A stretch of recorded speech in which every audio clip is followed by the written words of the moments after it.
Sir তো একটা কথা ক্লিয়ার করছেন যে বর্ষা প্ল্যান করছে এবং জুবায়ের যখন মারা যায় তখন বর্ষা উপস্থিত ছিল সেখানে। মানে শেষ কথা আমরা যেটা পাইছি তদন্তে, বর্ষাকে জুবায়ের বলছে যে আমাকে বাঁচাও।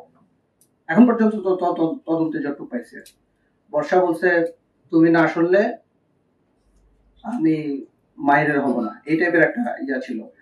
আর আমাদের তদন্তে যেটা উঠে আসছে, দোতলা থেকে সে বাঁচার জন্যই মূলত, বর্ষাদের বাসা তো 5 তলায়, 3 তলায়, বর্ষার 3 তলায় সিঁড়ি গোড়ায় ছিল এবং সে পুরা নিচের ইয়েটা দেখছে যে হত্যাকাণ্ড যে হয়েছে, বর্ষা নিজে কনফার্ম হয়েছে। কনফার্ম হওয়ার পরে জুবায়ের দোতলায় বেল ছিল, কলিং বেল বাজানে দরজায় ধাক্কা দিছে। দরজাতে ধাক্কা যখন দিচ্ছে তার রক্ত দরজা দিয়ে গড়ায় এখানে নিচে পড়ছে। আর একটা ইন্টারেস্টিং ইয়ে হলো, দোতলায় যিনি ছিলেন ওনার ওজন অনেক বেশি। আপনারা ইয়া করলে দেখবেন যে উনি অলমোস্ট 150 কেজি ওজনের এক ভদ্রলোক। উনি উঠে যখন দরজা খুলছেন, মানে অনেকক্ষণ সময় লাগছে, অনেক তদন্তে এটা আসছে, উনি উঠে যখন দরজা খুলছেন ততক্ষণে মাহির 3 তলায় পৌঁছে গেছে।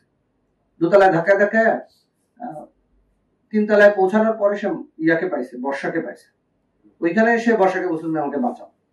বর্ষা যেহেতু চাইছে যে জুবায়ের চলে যাক, সে আর কোনো হেল্প করে নাই, বলছে যে তখন ওইখানেই জুবায়ের পড়ে গেছে। এইটুক তদন্তে আসছে আমাদের, এর বাইরে কিছু আমরা জানি।